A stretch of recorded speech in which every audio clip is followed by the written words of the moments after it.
Hey guys, welcome back to my channel. ನೀವು ನೋಡ್ತಾ ಇದ್ದೀರಾ ಡಿಚ್ಚಿ ಕಿಚನ್ ಯೂಟ್ಯೂಬ್ ಚಾನಲ್. ನೀವು ಈಗಾಗಲೇ ತಮ್ಮನೇಲಲ್ಲಿ ನೋಡಿರ್ತೀರ. ಹೌದು, ಕೂದಲು ಬೆಳೆಯೋದಕ್ಕೆ ಮೆಂತ್ಯ ಒಂದು ಮೇನ್ ಕಾರಣನೇ ಅಂತ ಅನ್ಬೋದು. ಮೆಂತ್ಯ ಹೇರ್ ಪ್ಯಾಕ್ಗಳನ್ನ ಅಪ್ಲೈ ಮಾಡ್ತಾನೆ ಇದ್ದರೆ, ಕನ್ಸಿಸ್ಟೆನ್ಸಿ ಫಾಲೋ ಮಾಡ್ತಾನೆ ಇದ್ದರೆ ಕೂದಲು ಆರೋಗ್ಯವಾಗಿ ದಪ್ಪವಾಗಿ ಸಖತ್ತಾಗಿ ಚೆನ್ನಾಗಿ ಬೆಳೆಯುತ್ತೆ. ಹಾಗಾಗಿ ನಾನು ಕೂಡ ಅದನ್ನೇ ಅಪ್ಲೈ ಮಾಡೋದು. ಇವತ್ತು ನನ್ನ ಹೇರ್ಸ್ಗೆ ನಾನು ಯಾವ ರೀತಿ ಮೆಂತ್ಯ ಹೇರ್ ಪ್ಯಾಕ್ನ ಬಳಸ್ತೀನಿ, ಅದನ್ನು ಯಾವಾಗ ಅಪ್ಲೈ ಮಾಡ್ತೀನಿ ಅನ್ನೋದನ್ನು ಫುಲ್ಲು ವಿಡಿಯೋದಲ್ಲಿ ಶೇರ್ ಮಾಡ್ತೀನಿ. ಐ ಹೋಪ್ ನಿಮಗೆ ಈ ವಿಡಿಯೋ ತುಂಬ ಹೆಲ್ಪ್ಫುಲ್ ಆಗುತ್ತೆ ಅಂತ ಅಂದ್ಕೊಂಡಿದ್ದೀನಿ. ಅಕಸ್ಮಾತ್ ಯೂಸ್ಫುಲ್ ಅನಿಸಿದ್ರೆ ಈ ವಿಡಿಯೋವನ್ನು ಲೈಕ್ ಮಾಡಿ. ಹಾಗೆ ಹೊಸದಾಗಿ ನನ್ನ ಚಾನಲ್ನ ನೋಡ್ತಾ ಇದ್ದರೆ ಪ್ಲೀಸ್ ಸಬ್ಸ್ಕ್ರೈಬ್ ಮಾಡ್ಕೊಂಡು ನೋಡಿ. ಇವಾಗ ಹೇರ್ ಪ್ಯಾಕ್ ಹೇಗೆ ತಯಾರಿ ಮಾಡ್ತೀನಿ ಅನ್ನೋದನ್ನು ತೋರಿಸ್ತೀನಿ. ನಾನಿಲ್ಲಿ ಒನ್ ಟೇಬಲ್ ಸ್ಪೂನ್ ಆಗುವಷ್ಟು ಮೆಂತ್ಯ ಕಾಳನ್ನು ಓವರ್ ನೈಟೇ ನೆನೆಸಿಡ್ತೀನಿ.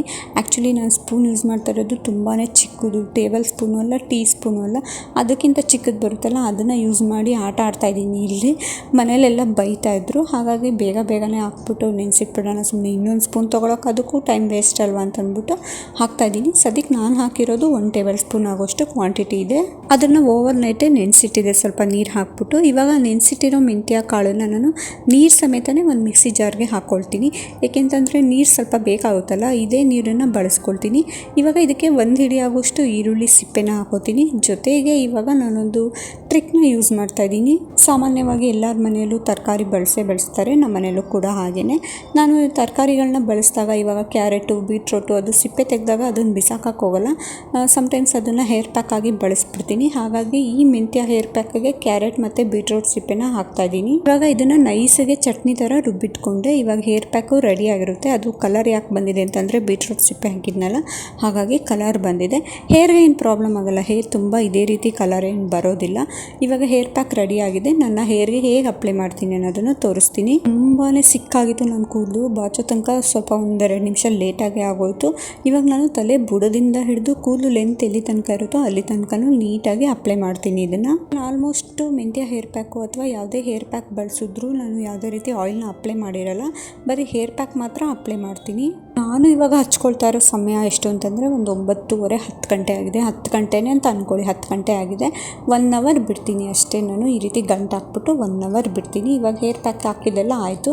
ಸ್ವಲ್ಪ ಮಿಕ್ಕಿರುತ್ತಲ್ಲ, ಅದನ್ನು ವೇಸ್ಟ್ ಮಾಡಬಾರ್ದು ಅಂತ ಹಾಗೆ ಮೇಲ್ಗಡೆ ಕೂದಲು ಮೇಲೆ ಸವರ್ ಬಿಡ್ತೀನಿ ಅಷ್ಟೇ. ಆಫ್ಟರ್ ಹೇರ್ ವಾಶ್ ಈ ರೀತಿ ಆಗಿದೆ ನನ್ನ ಕೂದಲು, ತುಂಬಾ ಬೌನ್ಸಿಯಾಗಿ ಚೆನ್ನಾಗಾಗಿತ್ತು. ಆಮೇಲೆ ನಾನು ಕಂಪ್ಲೀಟಾಗಿ ತಣ್ಣೀರಲ್ಲೇ ಹೇರ್ ವಾಶ್ ಮಾಡಿದ್ದು. ಅದಾದಮೇಲೆ ನಾನು ಮಾಮೂಲಿ ಯೂಸ್ ಮಾಡೋ ಶಾಂಪೂನ ಒಂದೇ ಒಂದು ಶಾಂಪೂ ಹಾಕ್ಕೊಂಡು ಹೇರ್ ವಾಶ್ ಮಾಡಿದೆ. ನಾನು ಯಾವುದೇ ರೀತಿ ಸೀರಮ್ ಆಗಲಿ ಅಥವಾ ಹೇರ್ ಕಂಡೀಷ್ನರ್ ಆಗಲಿ ಬಳಸಲ್ಲ, ನಿಮಗೆಲ್ಲರಿಗೂ ಗೊತ್ತಿರೋ ವಿಷಯನೇ ಅದು. ಜಸ್ಟ್ ನಾನು ಆಯಿಲ್ ಅಪ್ಲೈ ಮಾಡ್ತೀನಿ, ಇಲ್ಲ ಹೇರ್ ಪ್ಯಾಕ್ಗಳನ್ನ ಬಳಸ್ತೀನಿ ಅಷ್ಟೇ. ತುಂಬ ಚೆನ್ನಾಗಿ ಬೌನ್ಸಿಯಾಗಿ ಚೆನ್ನಾಗಿ ಬಂದಿತ್ತು. ಬಿಡಿಸಿದ್ರೆ ಈಸಿಯಾಗಿ ಬಿಡಿಸ್ಬೋದು, ಅಷ್ಟು ಚೆನ್ನಾಗಿ ಆಗಿತ್ತು. ನ್ಯಾಚುರಲ್ ಆಗಿ ಡ್ರೈ ಆಗೋದಕ್ಕೆ ಬಿಡಬೇಕು. ಅದು ಕಂಪ್ಲೀಟಾಗಿ 1 ಅವರ್ ತೊಗೊಳುತ್ತೆ ನ್ಯಾಚುರಲ್ ಆಗಿ ಡ್ರೈ ಆಗೋದಕ್ಕೆ ಬಿಟ್ಟು. ಆಮೇಲೆ ಕೂದಲನ್ನ ಬಾಚಿ, ಇದರಿಂದ ನಿಮ್ಮ ಕೂದಲು ಉದುರೋದು ಕಮ್ಮಿ ಆಗುತ್ತೆ. ಅದಾದಮೇಲೆ ಏನು ಅಂತಂದರೆ ಆದಷ್ಟು ಡೇ ಟೈಮಲ್ಲಿ ಅಂದರೆ ಬೆಳಗಿನ ಹೊತ್ತೇ ನೀವು ಹೇರ್ ಪ್ಯಾಕ್ಗಳನ್ನ ಅಪ್ಲೈ ಮಾಡೋದಕ್ಕೆ ಟ್ರೈ ಮಾಡಿ. ಇನ್ನು ಇದಾಗಿತ್ತು ಇವತ್ತಿನ ಮೆಂತ್ಯ ಹೇರ್ ಪ್ಯಾಕು. ನಾನು ಆಲ್ಮೋಸ್ಟು ವಾರಕ್ಕೆ 1-3 ಸತಿ ಈ ರೀತಿ ಹೇರ್ ಪ್ಯಾಕ್ಗಳನ್ನ ಅಪ್ಲೈ ಮಾಡ್ತಾ ಇರ್ತೀನಿ. ನಾನು ಇವತ್ತು ಅಪ್ಲೈ ಮಾಡಿರೋದ್ರಿಂದ ಇನ್ನೊಂದು 2 ಡೇಸ್ ಬಿಟ್ಟು ನೆಕ್ಸ್ಟ್ ಇನ್ಯಾವುದಾದ್ರು ಬೇರೆ ಹೇರ್ ಪ್ಯಾಕ್ನ ನಾನು ಟ್ರೈ ಮಾಡ್ತೀನಿ. ಅದನ್ನು ಕೂಡ ನಾನು ನಿಮ್ಮ ಜೊತೆ ಶೇರ್ ಮಾಡ್ತೀನಿ. ನಾನು ನೆಕ್ಸ್ಟ್ ಟೈಮ್ ಇನ್ಯಾವ ಹೇರ್ ಪ್ಯಾಕ್ ಹಾಕ್ತೀನಿ ಅಂತ ನಾನು ನಿಮ್ಮ ಜೊತೆ ಶೇರ್ ಮಾಡ್ತೀನಿ.